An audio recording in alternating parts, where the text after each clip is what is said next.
What is going on, everybody? Welcome back to another late night in the BrewLab with me, Lone Fox, your brewmaster in chief. And tonight in the BrewLab, I want to talk about mana bases and lands and colors theory in Magic in general. It's a bit of an interesting time. This one. It's the first time that we've had such a deep, card pool as far as standard is concerned. And so, for a lot of people for whom this may be their, first foray into the game, it's felt like we've had a bit of everything, and it is. It's been an incredible time as far as mana bases is concerned. Right now, we've got the temples, the surveil lands, the verges, the fast lands, the pain lands. I mean, the amount of variety has been rather amazing, and you can almost always find now in almost every color combination a number of lands which will allow you to play your strategy properly. And that brings me to my next point.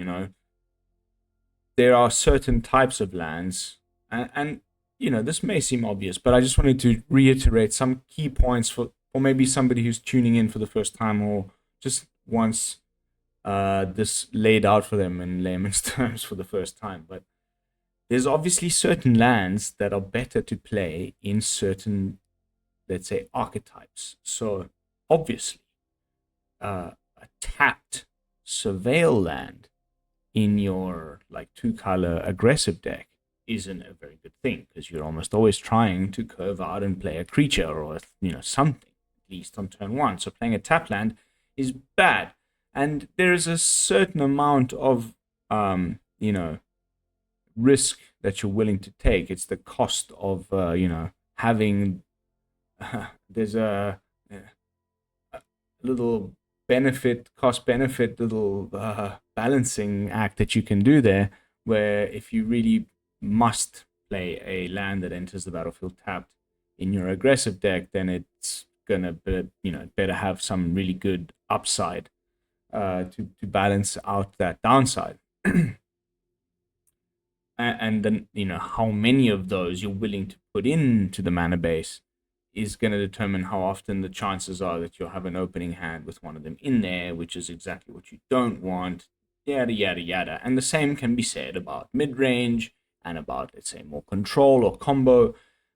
Obviously a control deck which is aiming to take games deeper than turn 4 or 5 cares less about needing an untapped land on turn 1 and 2 and things. They're more likely to increase the number of surveil lands and these utility things that may enter the battlefield tapped now in the early game, will provide me a much bigger benefit down the line when I finally stabilize the board and come online. And when we have such a vast variety of options right now, building a mana base for any kind of those different archetypes in any kind of color hasn't seemed like a real big problem. But we're going into rotation, and if there's a single thing I can say, like as far as tools that WotC has to steer a meta or a format, other than, let's say, bannings, printing of answers to specific threats in a new set or something like that. Those are the obvious tools, but the more subtle, and actually when you really look into the broader picture, the bigger determiner of how a format is steered by WotC is the mana bases.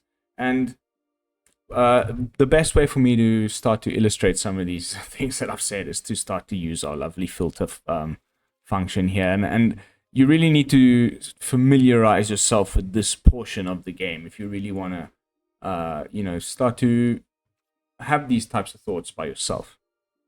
So if it wasn't abundantly clear, on Arena, I believe the 29th of July, when our pre-purchase packs and things are available, is when rotation will happen. Renewal, the sets that we're going to be losing are, so I'm going to remove the ones that we're keeping, we lose everything from March of the Machine down. That, when you filter for lands, is okay, let's get rid of the commons. That's a lot. Okay. That's all of the Pain lands. Okay, the Dominaria. And you know, when it's full cycles, then I don't need to say more about it. Like, as far as the Pain lands, we're losing all of them in all the color combinations, right? But it's only half of the fast lands. If you remember correctly, they completed this cycle with Outlaws of Thunder Junction. So, is it Orzhov? Which one is it again? Boros. And yes, it's and Simic get to keep their fast land, but the Azorius, Rakdos, Gruul, a lot of, like, let's say, more aggressively slanted, and Selesnya, for example, big one, and Dimir lose their one. That, I think, it is highly revealing for a specific reason, which I'm going to highlight by showing you this next slide. So, if you were not aware yet, and finally, because for the last two sets we haven't gotten any duels. We got the completion of the Verges in Etherdrift, but then, oh my goodness, Tarkir and Final Fantasy, no duels. Tarkir, if you remember correctly, we got, it's been the last two sets, they've been like these cycle of rare single color lands. We got the ones with an adventure stapled onto it from Final Fantasy, and then those cool ones from Tarkir, which I often use. I'm a huge fan of the white one. Anyway, the Tarkir ones were pretty good, but there was no duels. We got the weird triomes, uncommons that always enter tapped, that kind of sucked in Tarkir. And so, it was looking like, oh my goodness, another set, and it's also going to be the set that comes with rotation. There has to be some duels, and then boom, they surprised us with this not complete cycle of shocks, which reminds me of the fast lands I just showed you, right? Which ones are the ones that we're getting? And also, I'd like to, if this is the first time you're ever seeing Shocklands, these are reprints, by the way, that they have the types. So these actually fix the Verges. And there's so many little things about the Verges as well. Like, for example, especially when it comes to aggro. I'm mostly an aggro mage, but like, let's say the Gruul Verge, it taps for red if it's not solved or fixed, whatever. It's mostly being played in like red aggressive decks with that splash a bit of green. You don't really care.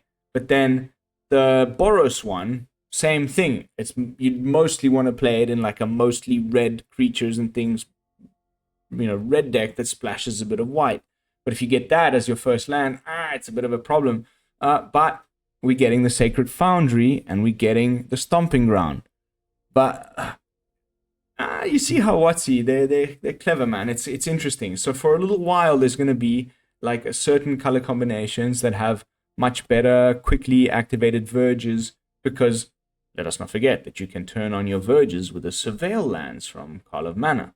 But those are Surveil lands. You don't want to play too many Surveil lands in your aggro deck.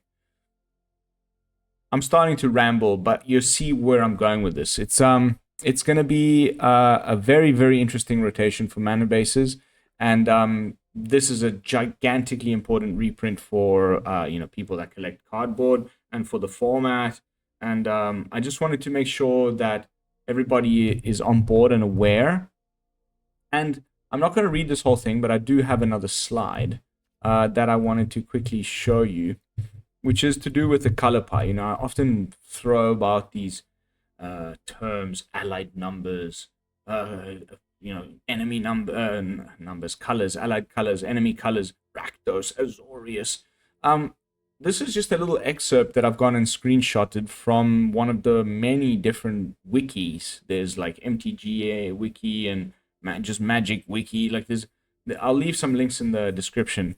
where you can go look up all of this stuff, and I highly recommend it. I'm not, this is just an excerpt, but it all ends up making a lot of like very sound sense, like color theory wise and things. Like, Richard Garfield is on it. He was on it. And all of the other terms that you would hear, content creators throw about when it comes to Magic, more information on that you will find there. And I remember when I had to first learn and all of these things. Now it just seems like second nature and another. It's like almost another language that we talk, but it's not abundantly obvious to everybody. So I thought I'd just point that out as well.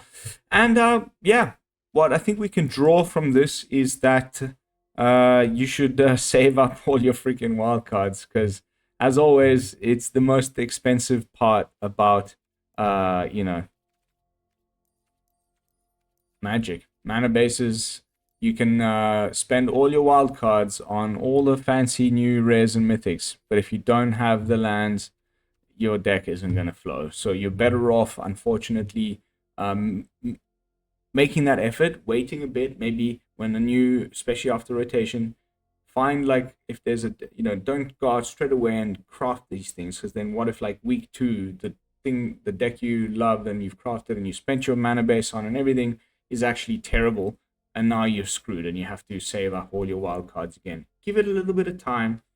See if something that emerges from the new meta is a deck that you'd like, and then make the investment into the mana base first, and then start upgrading the rest of the cards, because it is fundamental. And oftentimes it's a good investment regardless, because these cards, now with the new longer rotation, will be valid for a long time, and you'll be building your decks around them for years to come. But now that I've filtered out what we're losing, we really get a better idea.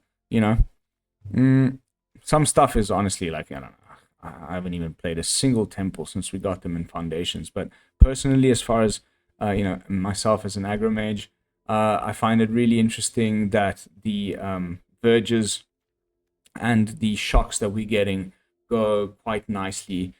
So aggro is going to be more relegated to those colors that we got the shocks in for a little bit of time. The rest is just going to be up to a few weeks of time for us to determine where it goes and where it takes us. But it's always interesting to see. That is going to be it for this one, guys. I hope it was informative. Please, like the video, consider subscribing to the channel, leave me a comment down below, and I will see you all in the next one. Peace, y'all.